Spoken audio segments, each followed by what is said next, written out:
protest erupted during Tuesday's City Council meeting. Shame, shame!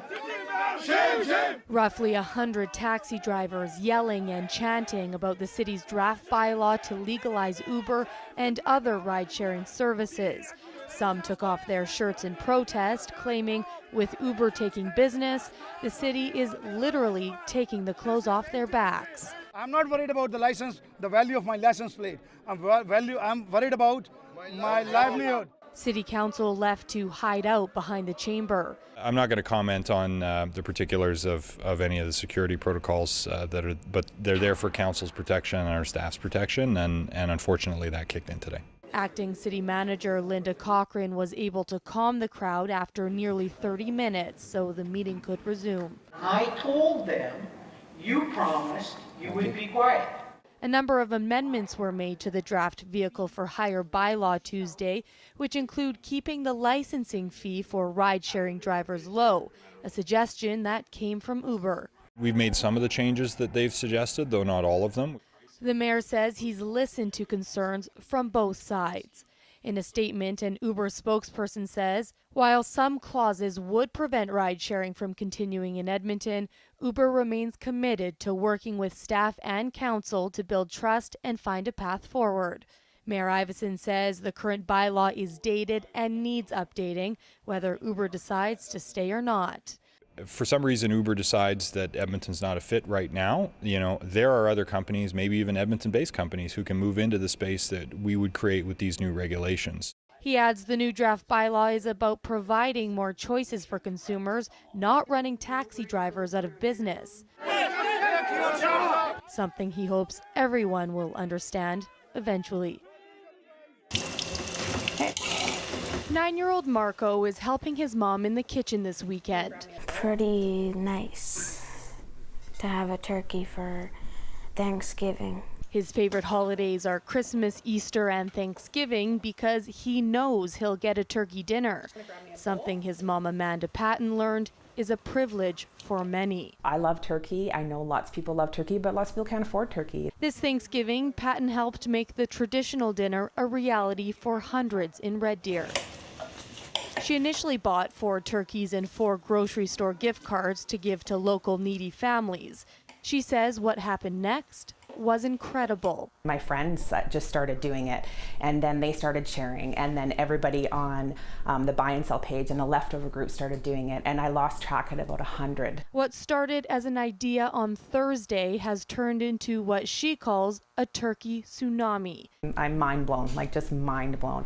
The power of social media is very real. In 3 days, the idea went viral. It caught on in BC, St. Albert, and Sherwood Park. A friend in the United States even donated enough money for 30 turkeys. When we think of needy, we think of homeless, or we're not thinking about, middle class. Patton is known as the leftover lady. She first started helping feed her community 8 months ago when she took to Facebook to give away leftovers she would have otherwise thrown out. Why not share that with people who are going without? This experience has been eye-opening and is what inspired the Turkey Challenge. Having struggled herself, she and her husband are not strangers to what some of these families are going through.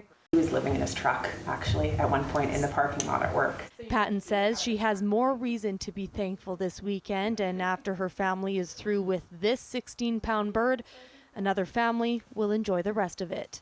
Jessica Kent, Global News. Fentanyl, a deadly drug that can look like a prescription pill, and in Alberta, it's predominantly sold on the street that way. It's very toxic. There's no quality control in the manufacture of it, and that's why we're seeing overdoses at an alarming rate. You can't see it or smell it or know if it's hiding in any other street drug. OxyContin is often laced with it. There have been 655 fentanyl-related deaths in Canada from 2009 to 2014. That's about 1 every 3 days. Staff Sergeant Perka says in 2012 there were around 30 fatal overdoses in Alberta, and this year we've already reached at least 145. It's there, and you just never know when they're going to get to some party or some situation or something after school. Alan Danroth feels it's important for his kids to know all about it. He brought them to Tuesday night's information session put on by the Edmonton Catholic School Board. They're getting to that age where they're getting exposed to different things. Debbie Carbovanek says it's just as important for parents to be aware of the latest street drugs. To help him be aware that it's not always what it seems. Be careful who you trust. School Board Chair Marilyn Bergstra started the conversation. She says she's more concerned about fentanyl than any other drug. I'm concerned that people will ingest the drug unknowingly. So there's also, my understanding is somewhere in BC it's already been put in candy form. In November, a fentanyl warning ad will play during previews at Edmonton Cineplex movie theaters. It's a joint initiative by the school board and city police. Statistics show that we need to become more aware of it and educate our families and our parents and our kids, just so they don't fall victim to it. The hope is education will go a long way toward preventing more tragedies. Jessica Kent, Global News. These days, it's not often you have to crank a car to start it. But that's still a constant in Roy Gale's life. For his 95th birthday, Roy crossed an item off his bucket list.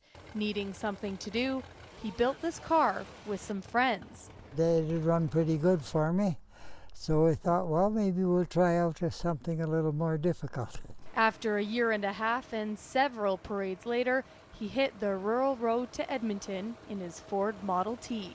The first leg from Medicine Hat to Suffield, I thought, I wonder if we'll make it. You know, I wasn't even sure that the car would make it that far. Looking a little different than most vehicles around town, this one took him back to 1924 when he was just 4 years old and his dad owned one. We were on a farm in Saskatchewan and he owned one of these, and I can remember going with the family, going to a country dance some 8 or 10 miles away from the farm. The trip didn't come without its challenges. We ran into construction there and rain, both at the same place.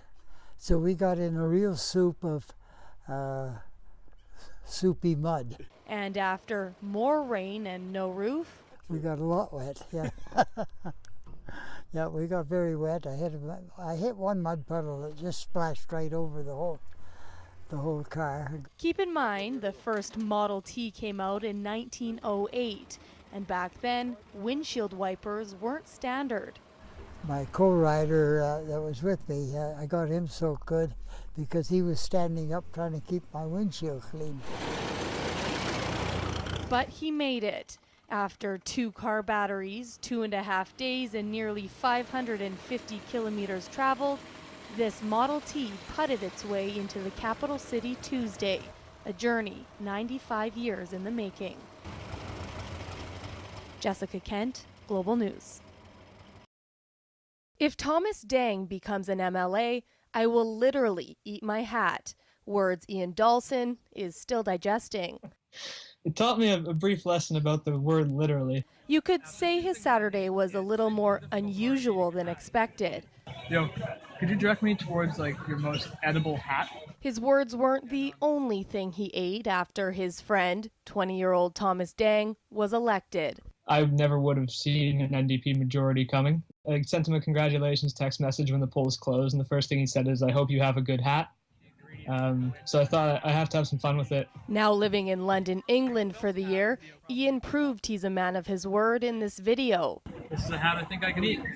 100% paper straw. It was posted for his friends back home in on the bet, and within a day, it garnered thousands of views. I kind of figured a few friends would have a chuckle. I did not expect it to take on a life of its own. I think we're almost at 3,000 views now, which is absolutely insane. Hat in hand, Ian tried a few techniques. Eating it just straight up probably wasn't the best idea. I've got a little bit of cauliflower, a little bit of broccoli here,